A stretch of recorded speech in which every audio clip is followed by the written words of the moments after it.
¿cómo observa la opinión pública las críticas de Milei al periodismo? ¿Las considera un ataque o los considera estas arremetidas, más bien poner en su lugar a los periodistas?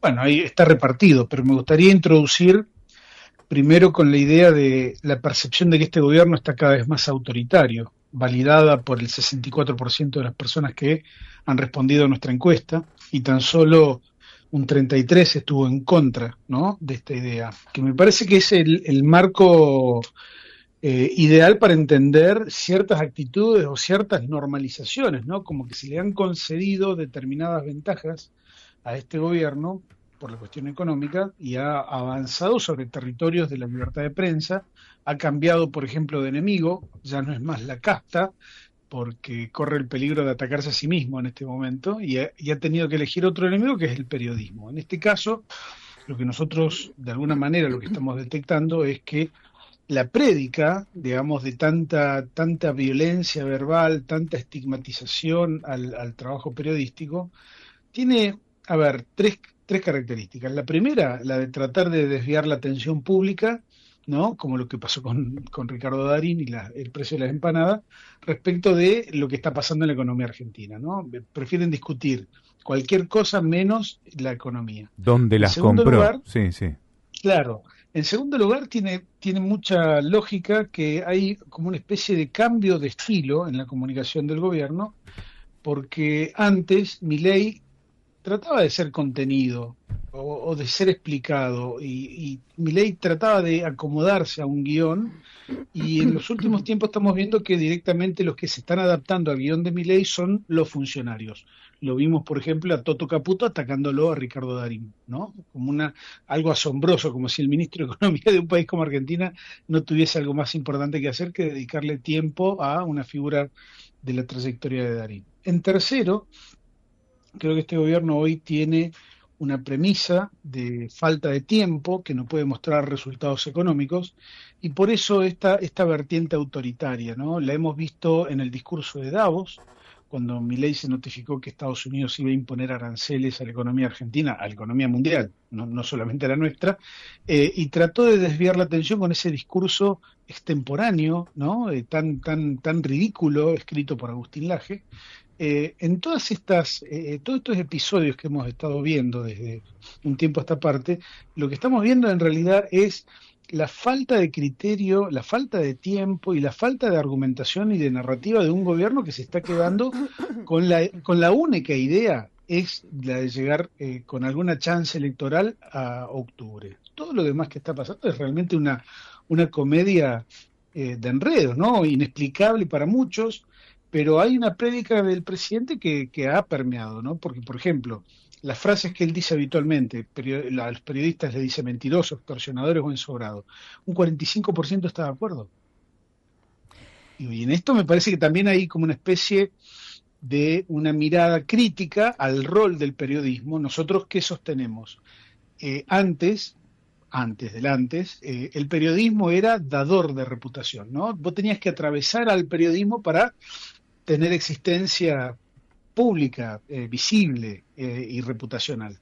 Hoy el periodismo también tiene esa característica, pero también es objeto de reputación. Entonces, este pequeño cambio, ¿no?, que no es tan pequeño, lo pone el periodismo en un lugar demasiado visible. Fíjense, nosotros medimos la imagen de una treintena de periodistas, ¿no?, argentinos. 20 años atrás era impensado que pudiésemos establecer un ranking de periodistas porque no tenía interés público, no tenía interés periodístico. Hoy sí lo tiene.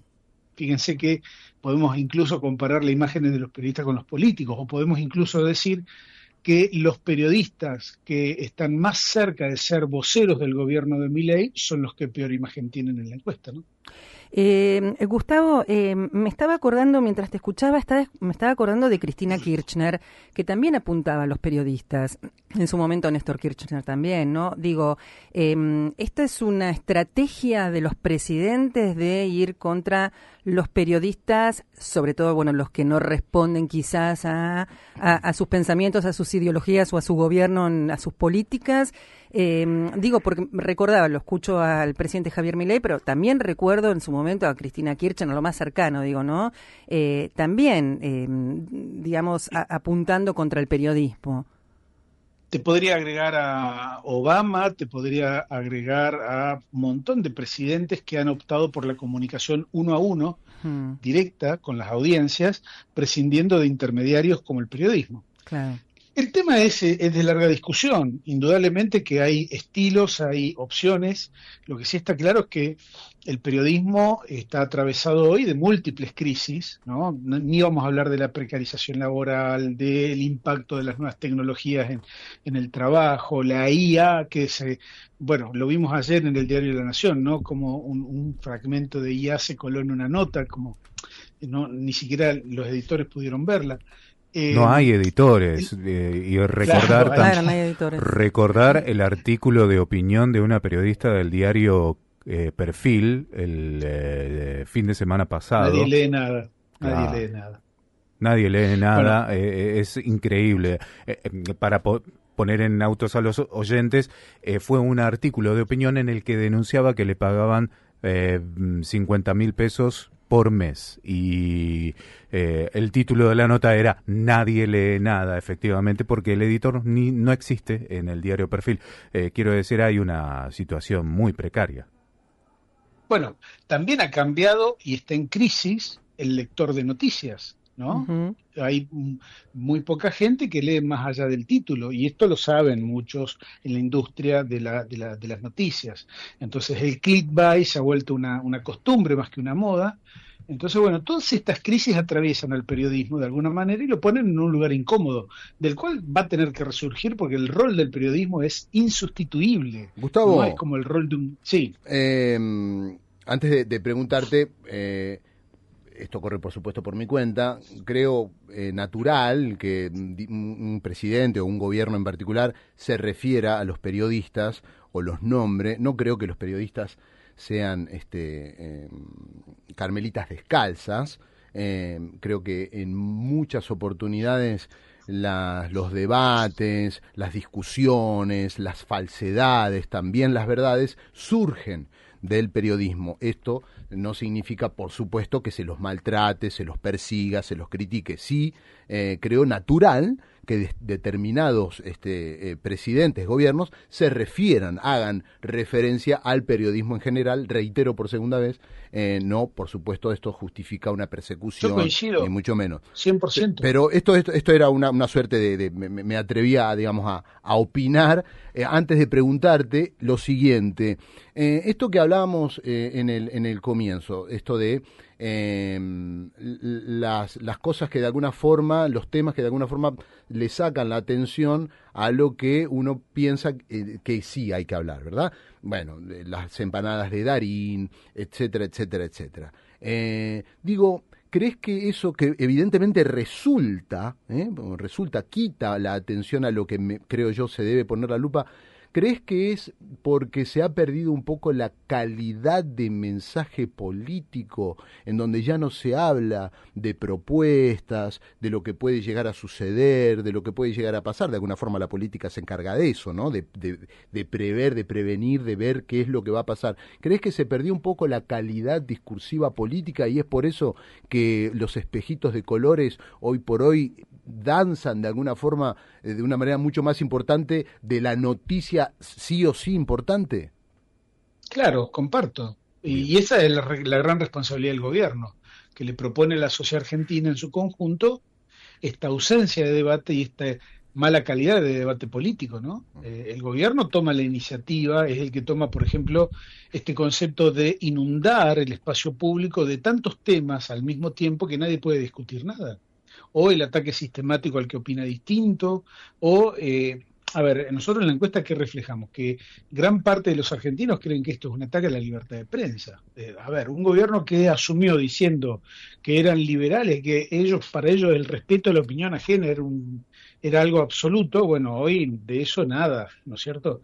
Y en el fondo, la discusión, y valga la redundancia, nos están tratando de convencer de que lo importante no son las formas, sino el fondo de la cuestión. Y en democracia eso es inadmisible. Por eso me parece que hay ciertos límites que debieran ser trabajados. Por ejemplo, la inexistencia de fiscales en la República. Pareciera que hay dos poderes del Estado nada más, ¿no? Hay un tercer poder que está como dormido, anestesiado. Hay una consecución de delitos incluso por parte de la narrativa comunicacional del gobierno, ¿no? Pródiga en fake news, porque yo también digo esto, la relación entre la política y la mentira no es de ahora, es de toda la vida, ¿no? Siempre la política ha apelado a la mentira como un mecanismo de afirmación de principios, siempre. El dilema es que en la Argentina, estudios no muy antiguos revelan que siempre ha habido como mínimo la mitad del discurso público de la política argentina de la primera línea con representación legislativa es mentirosa. Pero este gobierno los ha llevado, fíjense lo que fue el domingo electoral en la Ciudad de Buenos Aires, ¿no? Toda una catarata de fake news con impacto electoral, con el propósito de generar daño. Gustavo, y aprovecho... ante la más mínima crítica, ellos se defendían que eso era libertad de prensa, ¿no? Aprovecho que dijiste que nombraste las elecciones legislativas que sucedieron acá en Buenos Aires aquel domingo, porque en la consulta que hace Surván Córdoba respecto a ¿considera que las críticas de Milei al periodismo son un ataque a la libertad de prensa?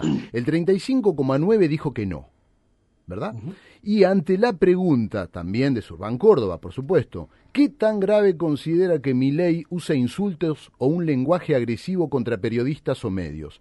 El 31,6 dice que no es grave. Y es un número, a lo mejor yo estoy siendo demasiado conspiranoico, decime si querés, Gustavo, vos, pero es un número, ese porcentaje, similar al 30% que votó Adorni. ¿Podemos hacer una cuestión ahí medio de paralelo o nada que ver? Sí, no, es muy rebuscado. Bueno. Pero digo, me llamó la atención, mi atención la ubiqué en ese 30 y pico, que ante estas dos preguntas dijeron que no es grave, ¿verdad? Primero, esta encuesta es nacional, no es solamente en Capital. Claro. Se levantaron en algunos casos en Capital Federal. Pero, a ver, tiene algo de lógica porque en realidad este 31 representa quizás ese núcleo duro de Milei. A eso iba, que va a apoyar a rajatabla las iniciativas que tenga el gobierno, sean estas de la índole que sean. Todos los emprendimientos del gobierno en materia económica o política tienen un piso de aceptación de un 30 o un 35%. Y es mucha gente que si vos le ponés, por ejemplo, como en los dichos de Pachano ayer reivindicando la dictadura militar, ¿no? Es probable que muchos votantes de Milei hoy tengan la misma opinión de Pachano. Digo, en este momento la sociedad argentina, y esto yo ya lo he planteado meses atrás, hay como un clima de opinión en el cual muchos argentinos, sabiendo y viendo, observando la dura crisis que estamos atravesando, prefieren mirar para otro lado, como en plena dictadura, ¿no? Hay un clima de opinión en la sociedad civil argentina donde hay como una especie de egoísmo extremo instalado en el cual no me importa absolutamente nada lo que le pasa a mi vecino o a mi familia. O sea, hay como me fijo en mí mismo y en nada más. Esto es algo que excede a la Argentina. Esto es un fenómeno mundial. Las redes sociales han exacerbado esa cuestión. Y la verdad es que es una situación compleja, ¿no? Porque hay que repreguntarse un montón de cuestiones. El sistema democrático como tal ¿podrá seguir subsistiendo con tanta falta de legitimidad que se está observando en estos días? Me quedo con esa reflexión para pasar a otro tema. Mientras tanto, el sistema político se está reacomodando. En la provincia de Buenos Aires se oficializó la alianza entre la Libertad Avanza y el PRO, mientras que una avenida después, en la capital federal, se dinamitaron todos los puentes de diálogo entre la Libertad Avanza y ese mismo partido. ¿Estamos entonces ante la extinción, la disolución del PRO? A ver, yo creo que ha habido como una especie de compra hostil de parte de la Libertad Avanza al PRO, ¿no? Es evidente que si uno observa las formas, los modales, los dichos, bueno, el PRO está sumamente incómodo con esta situación. No obstante ello, hay que decir que gran parte del votante del PRO ya está en la Libertad Avanza. Esto también me parece que hay que plantearlo. Sí creo que esto genera un impacto muy profundo en la provincia de Buenos Aires y va a obligar al resto de las fuerzas políticas a actuar en consecuencia. Es decir, cuestiones que hasta ayer eran discutibles, me parece que pasan al lugar de lo que ya no se puede discutir más nada, ¿no? En el sentido de, si no te ordenás en una estrategia distinta a la que venías trayendo, bueno, eso que se armó ayer entre el PRO y la Libertad Avanza y el PRO, huele a ser mayoría en Provincia de Buenos Aires. Así que yo diría que todos deben tomar nota de esto y actuar en consecuencia. Gustavo, te agradecemos mucho la posibilidad de conversar con vos, ha sido muy amable. Que tenga buen día, muchas No, al gracias. contrario.